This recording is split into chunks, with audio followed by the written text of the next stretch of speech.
July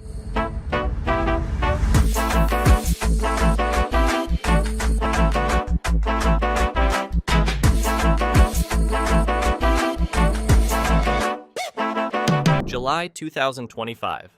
Microsoft hasn't even announced Windows 12 officially, but leaked internal documents reveal their plans. And the tech community is already revolting. The leaks show Windows 12 will be subscription-based. $6.99 per month for Home, $11.99 for Pro, $89 annually, forever. Stop paying, Windows stops working, or drops to a severely limited ad-supported mode. You'll own nothing, rent everything. The backlash is instant and nuclear. Reddit threads with 50,000 plus upvotes. I will never pay a subscription for an operating system. Twitter trending. #boycott Windows 12. YouTube videos with millions of views explaining how to migrate to Linux before Windows 12 launches. And Bill Gates, according to sources close to him, is horrified. Because Microsoft just announced they're killing the concept of owning software, and users are making it clear they'd rather leave Windows entirely than accept subscription tyranny. The leak that started everything. June 28, 2025.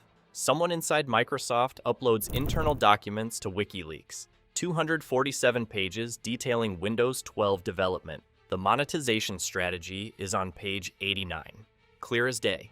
Windows 12 will not be a one-time purchase. It's subscription only. The document explains the reasoning. Recurring revenue provides predictable income streams, reduces piracy, ensures users receive continuous updates, industry standard for software. The document compares it to Office 365, Adobe Creative Cloud, and Netflix. Presents subscription as inevitable evolution. The leaked pricing tiers show 3 options. Basic, free with ads and heavy limitations. Can't change wallpaper, can't use more than 3 apps simultaneously. Start menu shows advertisements. File Explorer has promoted content. It's deliberately crippled to push users toward paid tiers. Plus, $6.99 monthly. Removes ads, unlocks basic features. Still has limitations on advanced functionality. Pro, $11.99 monthly. Full features, no ads. Priority support, aimed at power users and businesses. The document projects revenue. Tech journalists get the documents. Verify authenticity with multiple sources. The Verge publishes first. Users are furious, betrayed, and making plans to leave. The social media explosion. The news about Windows 12 has been leaked, and there's an abundance of exciting details to discuss. Let's dive into the first major story surrounding the Windows. Within hours, social media ignites. Reddit's r/Windows has 15,000 posts in 6 hours. Every single one negative. Top post with 67,000 upvotes. I've used Windows for 28 years. I will not pay a subscription for an operating system. Microsoft just lost a lifelong customer. Switching to Linux. The replies are thousands of people making the same pledge. This isn't empty threats. People are posting screenshots of Ubuntu and Linux Mint installations, showing their migration happening in real time.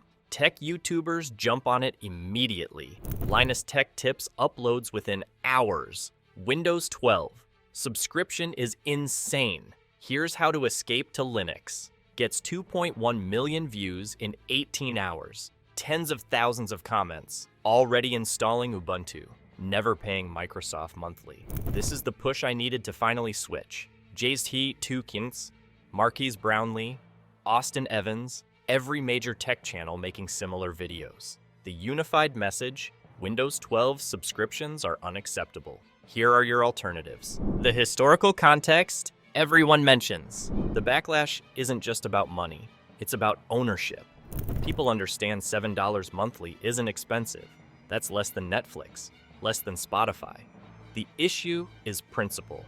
Software you can't own. That stops working if you stop paying. That Microsoft can change or remove features from at will.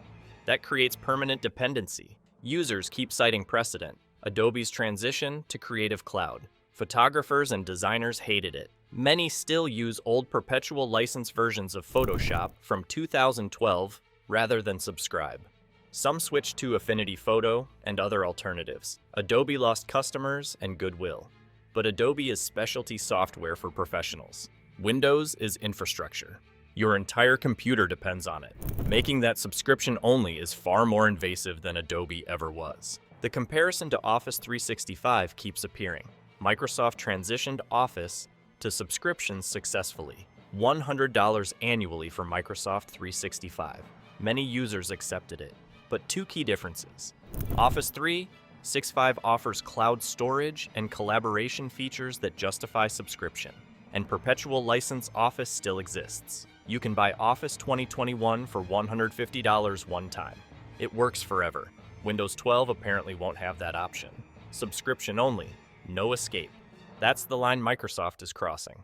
The enterprise reaction that matters most. But consumer anger is just noise. What really matters is enterprise. And enterprise IEE leaders are freaking out. CIO Magazine runs an emergency poll of 1,200 enterprise IIT decision makers. The question: would your organization accept subscription-based Windows? Results: 71% say no. 18% say maybe with significant concerns. Only 11% say yes. 71% outright rejection from the people who make corporate IT decisions. The objections are practical. Enterprise pays for Windows through volume licensing already. Large organizations negotiating deals covering thousands or millions of computers. They budget for this. Capital expenditure, depreciable over time. Switching to subscriptions changes that to operational expenditure. Different budgeting, different accounting. Microsoft will surely offer volume discounts, but even at 50% discount, it's $36 million over 10 years versus $7.5 million, nearly 5 times more expensive. And companies lose control. Microsoft can raise prices anytime, can change terms, can disable features. Enterprises lose negotiating power. They're trapped in subscriptions with no exit except migrating to different platforms entirely. The leaked documents mention enterprise engagement strategies. Translation: Microsoft knows businesses will resist. They're planning how to force adoption. The strategy includes: end extended support for Windows 10 Pro Enterprise, refuse to offer Windows 12 perpetual licenses, make Windows 11 deliberately less supported over time, create migration urgency through compatibility changes, force businesses into subscriptions by making alternatives worse. Businesses reading this are livid. One CIO quoted in Computer World, "Microsoft is planning to hold us hostage. We're evaluating Linux migrations now. This is unacceptable." The regulatory attention. Okay, so this is Windows 12, is it? Well, you know what they say, if at first you don't succeed, try another 12. But the backlash isn't just market-driven. Regulators are paying attention. The European Commission announces an investigation. Question: does subscription-only Windows constitute anti-competitive behavior? If Microsoft eliminates perpetual licenses, are they abusing market dominance to force consumers into recurring payments? The investigation will examine whether subscription-only operating systems violate EU competition law. The concern is market power. Microsoft has 64% OS market share. That's dominance. If they force subscriptions, users have limited alternatives. Mac is expensive. Linux requires technical knowledge. Chrome OS is limited. Most users effectively have no choice. Forcing them into subscriptions when they have no real alternatives might be abuse of dominant position. That's illegal under EU law. US regulators are watching too. FTC has been aggressive under current leadership. They're investigating monopolistic practices across tech. Windows subscription-only model could fall under scrutiny, forcing consumers into recurring payments using market dominance. FTC hasn't opened investigation yet, but statements from commissioners suggest they're interested. Microsoft faces regulatory risk from subscriptions, not just market risk. The preemptive migration. But the most dramatic response is preemptive migration. People and businesses aren't waiting for Windows 12 to launch. They're leaving Windows now, before they're forced into subscriptions. StatCounter data shows the trend. July 2025, Windows market share 61.2%, down from 62.3% in June. Linux 9.8%, Mac 19.9%, Chrome OS 4.7%. In 1 month, Windows lost 1.1 percentage points. Linux gained 0.7. Mac gained 0.5. Chrome OS gained 0.3. That might not sound like much, but it's 1 month, and it's accelerating. August projections based on migration trends. Windows could be below 60%. First time since 1995. The subscription backlash is driving the fastest Windows exodus in history. Faster than Vista. Faster than Windows 8. Faster than Windows 11. Because this isn't about a bad OS. This is about Microsoft changing the fundamental relationship, turning ownership into rental. Users are rejecting it preemptively. Linux downloads are at all-time highs. Ubuntu reports 4.7 million downloads in July. Previous record was 2.1 million, more than doubled. Linux Mint, 3.2 million downloads. Previous record 1.4 million. Fedora, 980,000 downloads. Previous record 430,000. Every major Linux distribution seeing unprecedented download numbers. These are people installing Linux right now, not waiting, not giving Microsoft a chance, just leaving. Corporate migrations are accelerating too.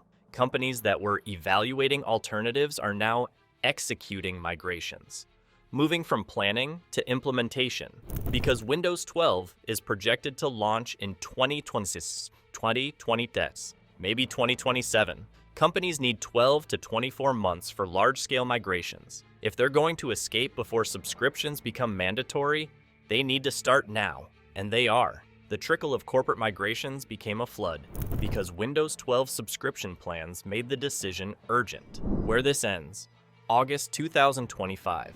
Microsoft faces impossible situation. The leak revealed their plans. The backlash was overwhelming. They tried to walk it back. Nobody believed them.